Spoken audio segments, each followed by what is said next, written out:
So I started my YouTube channel back in January, and that has been a bit of a motivator for me to go ahead and start collecting video games again really properly. So I have a somewhat decent collection, as I've mentioned before, and I did a video recently of me moving a new TV stand in there, so you guys got a glimpse of that. But in the past couple of months, I would say since the beginning of the year, I have gone on the hunt for retro games, and I thought it'd be interesting to show you guys some of the stuff I've bought recently. So this is a quick look at all the games I've got in the last couple of months.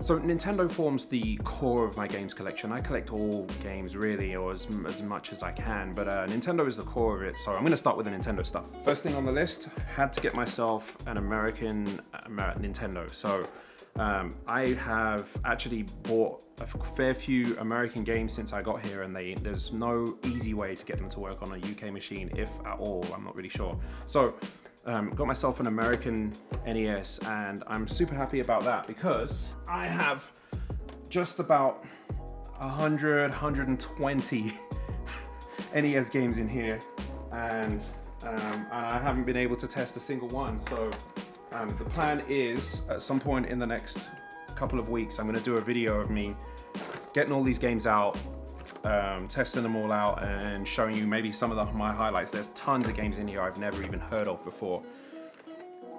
So we'll consider that a bit of an exploration for NES games. Alright, so let's keep it chronological, shall we? This is my first ever American Super Nintendo, and again, I'm super happy about this because I've basically not been able to play Super Nintendo since I bought here, not outside of you know, the Virtual Console and things like that.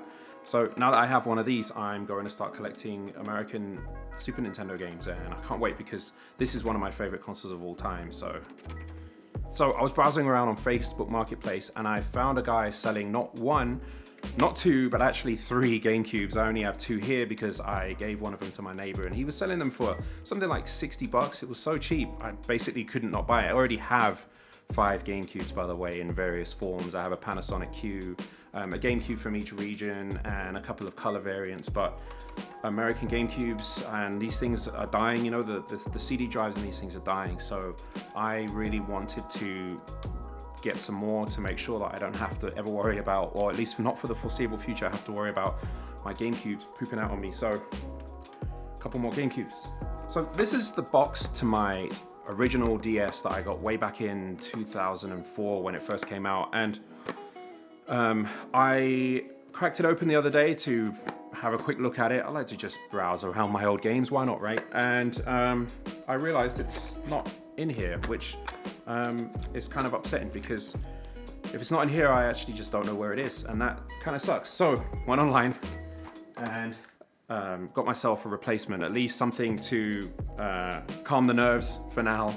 I don't have to worry about not having one. So got myself an original DS, and this will go in the box for now. And if I find my original one, great, because it's in better condition than this one is. I tend to keep my games in absolute mint condition even when I play them a lot. So this one's a little bit scratched. Not sure if you can make it out on the camera there, but just a little something to fill the box. So I got myself another Gameboy Player, which is cool because these things have actually become somewhat of a collector's item. Now, this one didn't come with the disc, but that's okay because I already have the disc. I thought this was a good find, and I essentially got it for free since it was just thrown in the box with those 3 Gamecubes, so pretty good. I was super happy to pick up this Xbox One from a really nice guy who lives not too far from me, actually, and part of the reason for that is because my original Xbox actually sort of broke about 14 years ago or so, and I was quite upset about that because I used to play Halo 1 on it quite a lot. Now, the remakes have helped to alleviate that stress a little bit, but I really just love playing games on their original hardware. So got an American Xbox. It's awesome because I can just plug it right in and not worry about it. So now, I didn't grow up with Sega too much, so I don't actually have too many Sega consoles in my collection. That's something I actually hope to change because I've just recently realized I haven't even played the Saturn, and the Mega Drive I only had very brief experiences with. So The guy who sold me that Xbox had this lying around when I went there to pick it up from him, and I said, well, how much do you want for that? And he gave me a really good price for it. So I picked up the Genesis and the Sega CD in Europe. This is called the Mega CD. They couldn't call it the Mega CD here since this isn't the Mega Drive. And I'm super happy with this. It's so clean and it almost looks unused. It's such a clean machine, and I've never played the Sega CD ever. So that will be another video. I'm gonna get some games for it, and we're gonna do a video of me just maybe playing some of the best games on the machine, and I'll take recommendations if you guys have them. As I mentioned a few moments ago, I've never played the Sega Saturn, so I had to get one. And funnily enough, the same guy had one of these for sale too, so I basically just bought his entire console collection. I absolutely love the old school 3D games, you know, like I love PlayStation, I love the blocky graphics and the way that polygons slip around, the house music, and it was a time of exploration for game developers and gamers, so you know, everybody was learning at that point. So I'm super happy I've got myself a Sega Saturn. I've never even played any of the games on this, so I've been going online, hunting around for games for it. And here are a few that I came up with. So the collecting for Sega Saturn is super difficult because it's so expensive. So actually there are a few games that I was given for free from a friend in England. So I'm super grateful for that. He gave me Virtua Fighter 1 and 2. I got a copy of Sega Rally, and a guy locally from here was quite happy to give me, in a broken case unfortunately, a copy of Monk's TT Superbike and World Soccer. Neither of those two I'm particularly excited about playing, to be honest with you, but I'm really excited to try Virtua Fighter games. And so since Sega Saturn games are so expensive to buy in America, I found out that the Japanese games are a lot cheaper. So I ordered a few games from Japan, and these cost me no more than about $12 per game. In some cases they came with peripherals. So I got Nights into Dreams, widely regarded as one of the best games on the Saturn, if not the best game. Never played it, can't wait, we'll do that on video. I have Virtua Cop 1 and 2, and in fact this is how cheap games in Japan are. I actually got it with a boxed gun for, I think it was $35, super cheap, with shipping included and everything. So cannot wait to play these. I absolutely love light gun games. So I have a light gun on its way for the PlayStation, and I've got the light gun for the Saturn. I'm gonna play lots of light gun games soon, so you'll see that on the channel soon. Also got myself a copy of Daytona. I know that's a classic, I didn't need any recommendation there. And also on the topic of light gun games, one of my favorites of all time on the Dreamcast at least, House of the Dead. Now I played House of the Dead 2 a ton.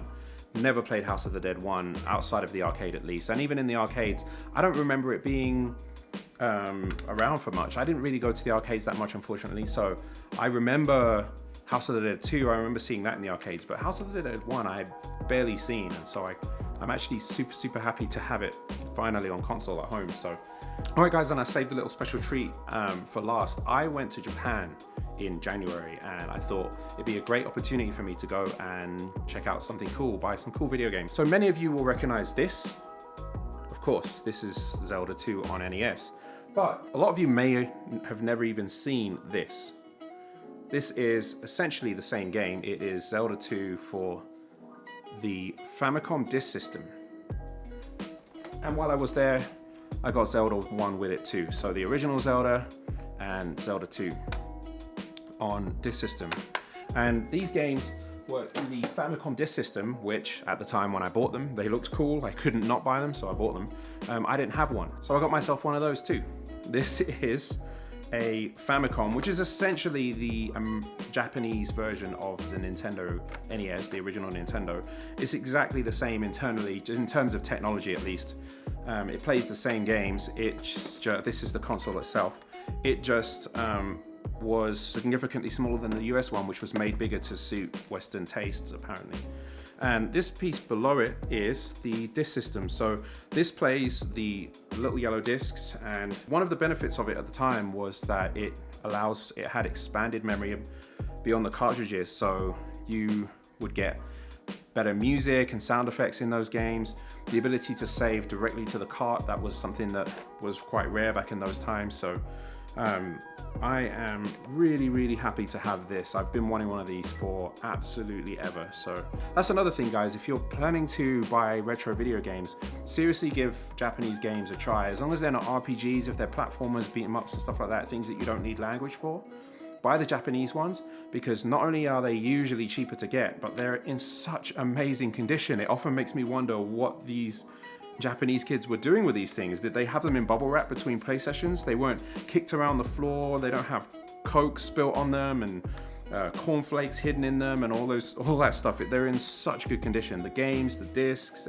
the consoles, everything. So I'm gonna do more about this in the future, but for now, I have one more thing that I bought, which I did to improve video signals. Now, anyone who likes to play a lot of retro games knows that it's a challenge to plug those consoles into modern televisions, or even if you're just plugging them into a CRT, it's often a challenge to get a good video feed from them. So I found something recently that will solve a lot of problems for me with the Sega machines that I've bought and the Nintendo consoles that I would love to play.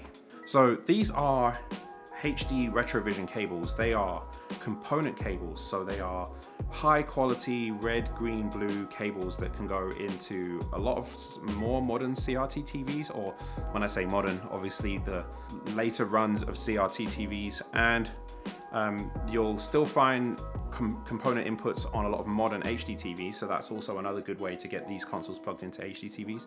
And they basically offer what is, for all intents and purposes, the best quality of RGB video that you can get out of those old machines. Now, the machines have to be RGB compatible. I have two here, one for the Sega consoles, so this works with the Sega Genesis and the Sega Saturn with the help of a little extension here, an adapter. And I also have a Nintendo one. Now, this connector was used for quite a few Nintendo consoles, so this will work really well with the Super Nintendo and with the UK Gamecube. Unfortunately, N64 doesn't put out RGB, but I have an RGB modded N64, so I can use this on my N64. American Gamecubes don't put out RGB, and so this doesn't work with American Gamecubes like it does European ones, and that's super unfortunate, but it's not that huge a problem because recently there have been a slew of Gamecube HDMI converter boxes that you can buy that essentially allow you to get the digital signal out of a Gamecube that has the digital port on the back and output it to HDMI through a standard HDMI cable. So you can plug it into a modern television or into a capture device like I have behind me, and essentially get razor sharp, super clean footage from Gamecube. So I'm not really too worried that these don't work, but these are amazing cables, guys. So if you want old Nintendo, Sega, I think they have a Sony one too, although doesn't take much modification because they were component leads for those consoles. These are a good way to go.